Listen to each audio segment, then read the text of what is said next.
안녕하세요. 저는 55세 여자입니다. 너무 억울한 일이 생겨 이렇게 사연을 보내게 됩니다. 몇십 년을 알고 지낸 시아주버님네 부부가 알고 보니 김승만도 못한 인간들이었어요. 저는 남편과 같이 제조업 공장을 운영하고 있었어요.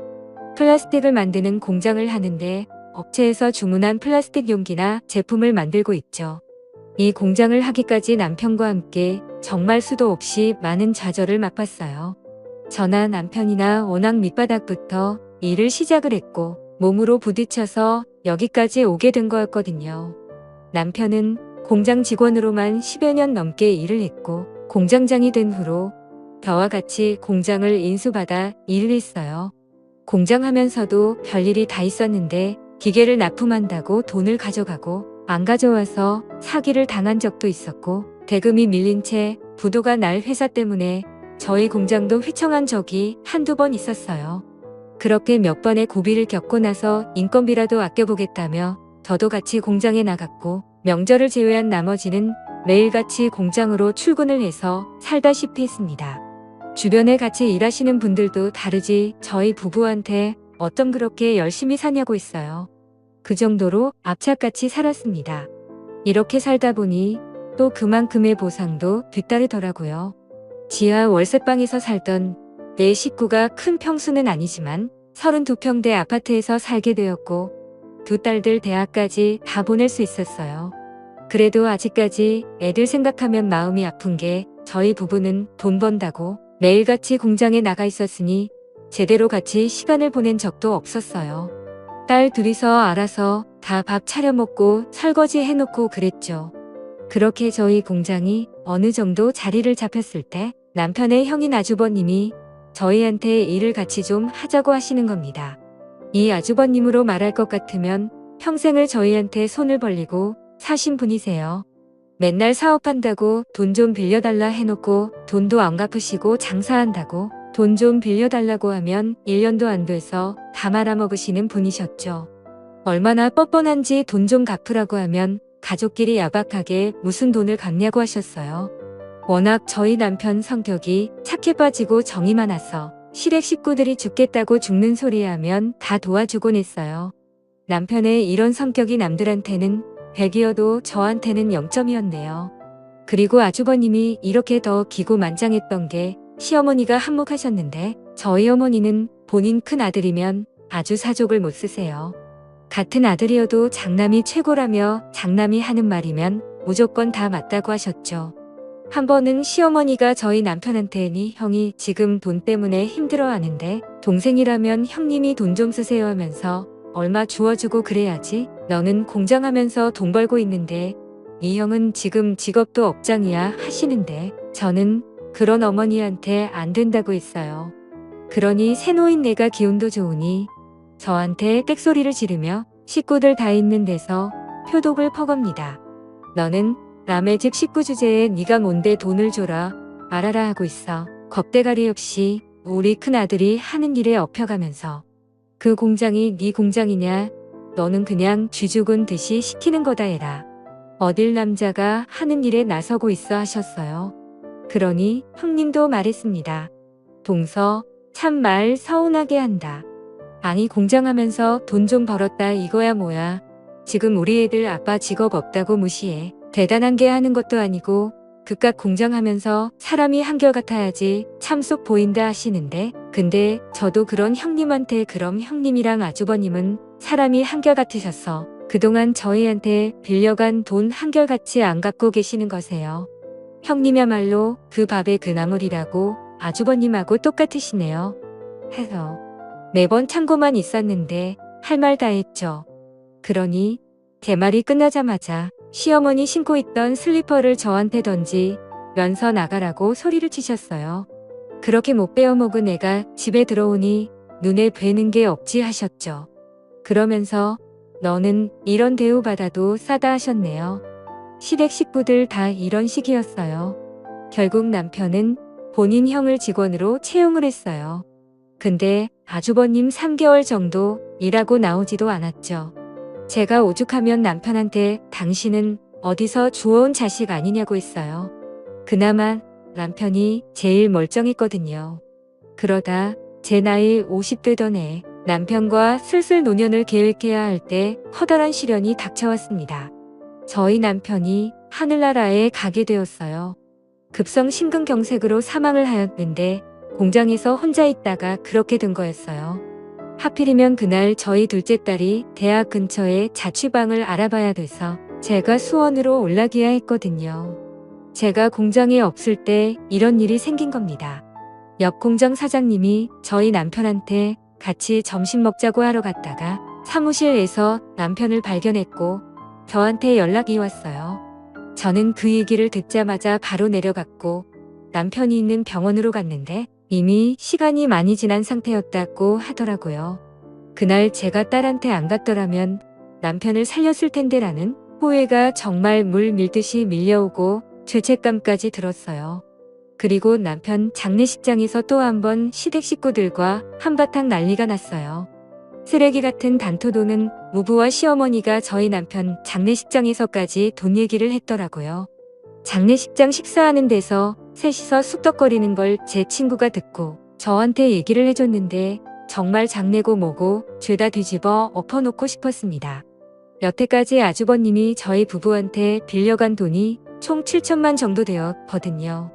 근데 그 7천만 원 얘기를 하며 엄마 내가 둘째한테 빌린 7천만 원은 이제 안 갚아도 되는 거겠지라고 했대요. 그러니 시어머니가 아주버님을 팔로 슬쩍 치시냐 당연하지. 그 돈은 안 갚아도 되는 거야. 평생 그 돈 갚으라는 소리 들었는데 이제 둘째까지 죽은 마당에 그걸 뭐하러 갚냐라고 하셨다네요.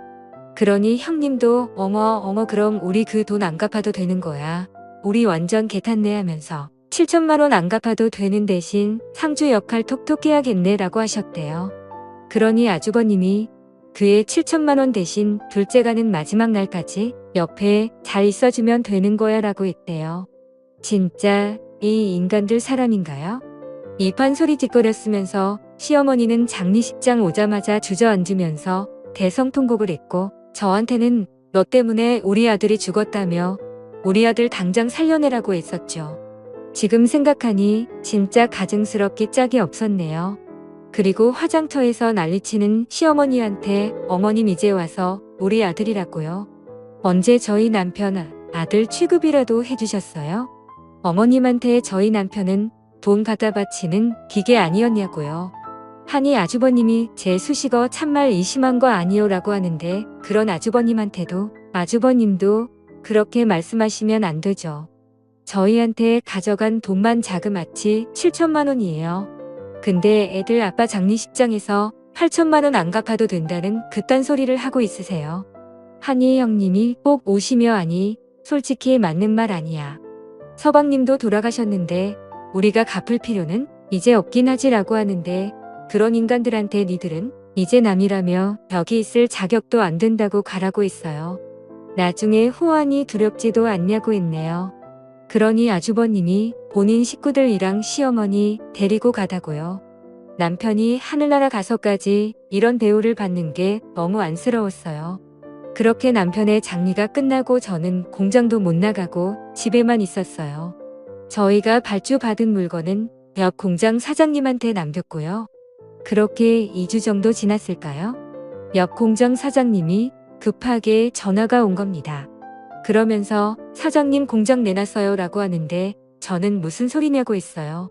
그러니 지금 어떤 사람들이 와서 견적 알아보고 시세 파지고 있는데 그 말 듣자마자 공장으로 달려갔고 아니나 다를까 아주버님네 부부가 떡하니 팔짱을 끼고 공장을 이리저리 돌아다니는 겁니다. 앞서 말했듯이 아주버님을 직원으로 채용했을 때 그때 아주버님이 저의 공장 키를 가지고 있었거든요. 그게 화근이었죠. 그리고 제가 공장에 갔을 때 이미 공장에 있던 기계들은 어디 갔는지 온데간데 보이지 않았어요. 저는 아주버님한테 기계를 다 어디 갔냐고 했어요. 그러니 말 같지도 않는 소리를 하는 겁니다. 아, 그 기계가 오래돼서 기름칠이라도 다시 하려고 수리 맞겠어요 라고 하는데 아주버님 무슨 말 같지도 않는 소리를 하세요. 기름칠하려고 몇 돈씩 드는 기계를 옮겨요? 설마 기계 다 갖다 팔았어요? 라며 미친 사람처럼 소리를 질렀어요. 그러니 아니, 재수 씨는 보름 동안 공장도 안 나온 주제에 책임의식도 없이 이제 와서 뭐 하자는 거예요? 이렇게 책임도 못 지는 공장 갖다 팔아버려야지 라며 내가 기계 팔았어요. 왜요? 라고 당당하게 얘기를 하는 겁니다. 저는 그런 아주버님한테 쌍욕을 하며 네가 진짜 사람 새끼냐고 했어요. 이런 말하면 당연히 안 되는 걸 알지만 이 상황에서 좋은 말이 나올 수가 없었어요. 니들이 뭔데 우리 부부가 평생 일길론 자리를 니들이 뺐냐고 했어요. 그러니 아주버님은 이 공장 이후에 재수 씨께라며 공장도 이렇게 방치해놓고 제대로 관리도 못하는데 이 공장 엄연히 우리 동생 거고 나는 우리 동생이랑 피가 섞인 형제야. 형제가 대신 공장 정리해주고 있었는데 이게 어딜 지금 나타나서 행패야? 행패는 왜 우리 동생 돈이 탑이나 한가라고 하는데 이 사람들 진짜 미친 게 아닌가요? 저는 아주버님네 부부한테 니들 이거 범죄야. 범죄 니들이 지금 무슨 짓을 했는지 모르지. 뭐 동생 거라서 대신 정리를 해주고 있다고 법으로 그렇게 해도 된다고 그래. 네 이것들이 아주 콩밥 먹어야 정신을 차리겠네. 어딜 겁대가리 없이 남의 소유물에 손을 떼하며 경찰서에서 보자고 있어요. 그리고 저는 곧장 경찰서로 갔고 아주버님네 부부 절도죄로 고소를 했습니다. 그리고 고소장이 접수가 됐는지 시어머니랑 아주버님 부부가 저를 찾아와서 기계 판돈 돌려줄 테니까 고소 취하하라고 하더라고요. 고소 취하 안 하면 우리도 가만히 안 있을 거라고 협박까지 하는데 저는 그런 인간 말종들한테 아이고 무서워라.